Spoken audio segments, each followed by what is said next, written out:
Hello গাছ, আসসালামু আলাইকুম। দেখেন, আমি পুদিনা পাতা দিয়ে চাউলের গুঁড়ো দিয়ে একটা পিঠা তৈরি করব। আমি পুদিনা পাতা কুচি করে নিয়েছি, বুঝতে পারছেন? পুদিনা পাতা আমি কুচি করে নিয়েছি, পেঁয়াজ কুচি করে নিয়েছি, কাঁচামরিচ কুচি করে নিয়েছি। আমি চাউলের গুঁড়ো দিব, লবণ মিক্স করে দিয়ে আমি ইচ্ছে মতো মাখাবো। আমি ভালো করে মাখিয়ে নেব। তারপরে আমি চাউলের গুঁড়ো মিক্স করে দিব, দিয়ে আবার মাখাবো। আমি এটা ভালো করে মাখিয়ে নিতে হবে, নাহলে মজা হবে না।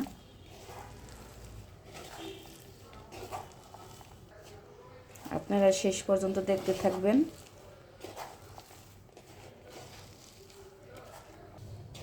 আমি ভালো করে মাখিয়ে নিয়েছি, দেখছেন পানি বের হয়ে গিয়েছে। এখন আমি চাউলের গুঁড়ো দিব।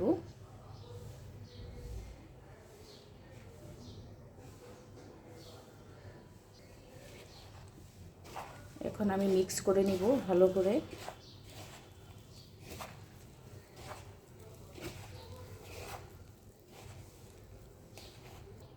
মাখানো হয়ে গিয়েছে, আমি এখন পানি দিব।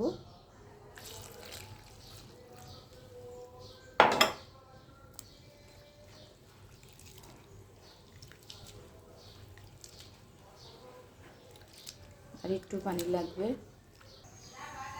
আমি ভালো করে পাতলা করে মাখিয়ে নিয়েছি। লবণ চেখে নেবেন ঠিকঠাক আছে কিনা। তারপর আমি এখানে সয়াবিন তেল নিয়েছি। আমি একটা পরিষ্কার কাপড় নিয়েছি, এইটা দিয়ে আমি তেলটা এরকম করে নিব, নিয়ে আমি তাওয়াতে করে দিব, যেন পিঠাটা সুন্দর হয়, তাওয়াতে না লাগে। সেজন্য আমি তেল দিয়ে করে নিচ্ছি।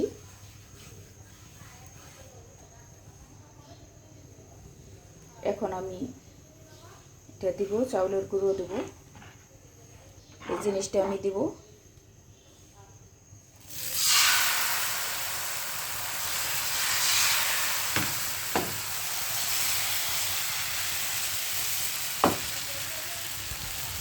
এইভাবেই আমি পাতলা করে ভেজে নেব। এইভাবেই সিদ্ধ হওয়ার জন্য আমি একটু ঢেকে দেব।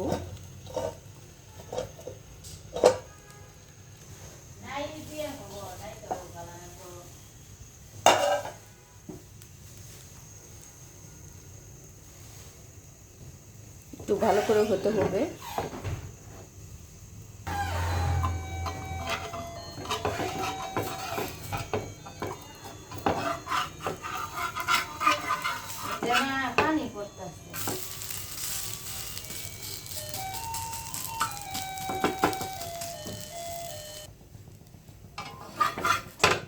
হয়ে গিয়েছে। এইভাবে আমি অনেকগুলা ধরে থাকবো। দেখছেন, এরকম পাতলা হবে, খেতে অনেক মজা। আপনারা টেস্ট করে দেখবেন। পুদিনা পাতার পিঠা সেই মজা, চাউলের গুঁড়ো দিয়ে।